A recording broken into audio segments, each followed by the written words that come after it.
মই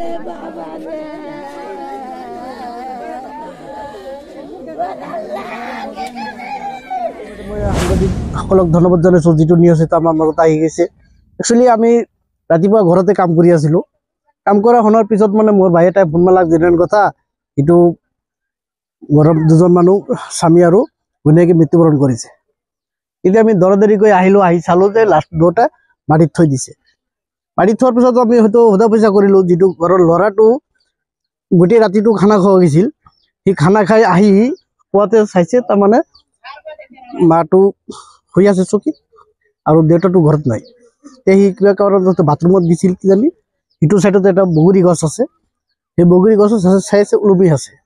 কিন্তু ল'ৰাটোৱে আমাক যিটো ভাষ্য দিছে, আৰু বহুতো মানুহ আছিল তেতিয়া, সি নমাইছে তাৰমানে ল'ৰাটোৱে। আৰু এটা সৰু ল'ৰা, সি বেছি ডাঙৰ নহয়, মোটামুটি 13-14 বছৰ হ'ব। আন দুটা ল'ৰা আছিল, এই দুটা ল'ৰাটো লাষ্টত নমাইছে। মাকক বোলে চকীত পাইছে, আমি যিটো শুনা পাইছো তাৰমানে, আমিতো পিছত আহি মৃত্যু অৱস্থাত পাইছে, দুয়োটা মৃত্যু অৱস্থাত পাইছে।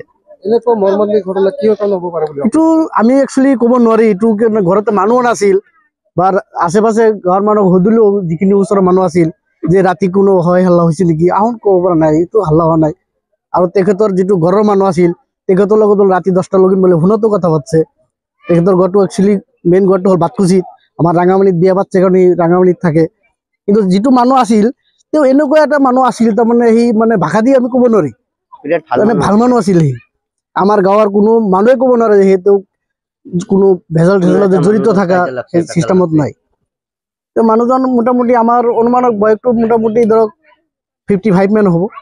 আৰু যিটো ঘৈণীয়েক আছিল, ঘৈণীয়েকটো ধৰক 48 মান হ'ব। আৰু আপোনাৰ নাম? মোৰ নাম ৰকিবুল ইছলাম। আমাৰ ঘৰ ৰাঙামাটি, এইখন গাঁৱৰে ল'ৰা। আমি থানা আমাৰ বৰপেটাৰ আণ্ডাৰত পৰে। এতিয়া মানে আমাৰ গাঁওবুঢ়া ইতিমধ্যে আহি পাইছে, আমি চাইছো, পুলিচক ইনফৰমেশ্যন দিয়া হৈছে, পুলিচ আহিছে বুলি ফোনত কৈ আছে যে আহি আছো। আমি চব চিষ্টেমটো এতিয়া প্ৰশাসনে কৰিব, আমিতো একো কৰিব লগা নাই ইয়াতে। নাই, এইটো ধৰক মোটামুটি যদি ৰাতি কিবা ভেজাল হলাক হয়, আমাৰ এইখিনি আশে পাশে যিবিলাক মানুহ আছিল তেওঁলোকে হয়তো গম পালাক হয় যে না ৰাতি কিবা এটা হাল্লা হৈছে। সেনেকুৱাতো পৰিৱেশটো পোৱা নাই আমি। পোৱাৰ পৰা এতিয়ালৈকে যিমান মানুহ ইয়াতে আহিছে, কোনো ক'ব পৰা নাই যে পাৰিবাৰিক কোনো ঘটনা হৈছে। দুইজন মানুহ ৰাতি মোটামুটি আমাৰ ৰাস্তাত যিখিনি মানুহ আছিল তেওঁলোকে জানে 7-8টা মান বজাত দুজন মানুহ একেলগে আহিছে ঘৰত। আজি যোৱা ৰাতি তাৰমানে আমি ৰাতিপুৱাই টোপনিৰ পৰা উঠিছো, উঠিতে আপোনাৰ ৰাস্তাত আমি খাৰা হৈ আছো।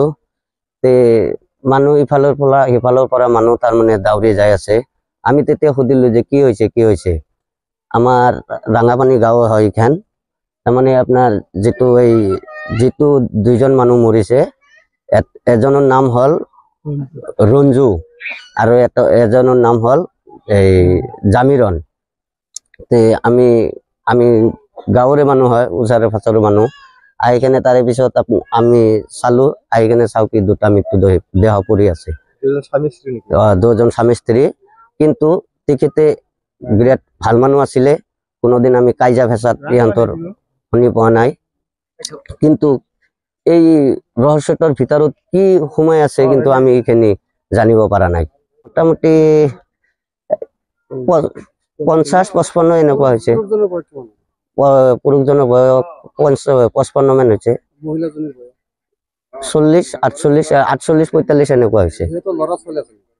ল'ৰা ছোৱালী আছে। ল'ৰাটো যোৱা ৰাতি খানা খাব গৈছিলে। আহি তাৰমানে আমি শুনা পালো ৰাতি বোলে ৰাতিপুৱাই আহিছে ইয়াতে মৰ্নিং 6টা মান বজাত। আহি কেনে তাৰমানে আপোনাৰ বাথৰুমত যাই আছে। বাথৰুমত যাই কেনে তাৰমানে বাপেকে বোলে আপোনাৰ এই বগৰী গাছ আছে ঘৰৰ পিছপিনে, তাতে বোলে আপোনাৰ গলত ৰছী লৈ আলে আছে। এতিয়া কাই নমৈছে, কাই কি কৰিছে সেইখিনি আমি গম পোৱা নাই। ৰাঙাপানী থানা বৰপেটা। আপোনাৰ ইতিমধ্যে আমাৰ গাঁওবুঢ়াক তাৰমানে ইনফৰমেশ্যন কৰি দিয়া হৈছে। তাৰমানে সদৰত আপোনাৰ পুলিচে আহি কেনে ইনভেষ্টিগেশ্যন কৰি কেনে যি পায়। মোৰ নাম চবুৰ আলী। মোৰ ঘৰ ইয়াতে।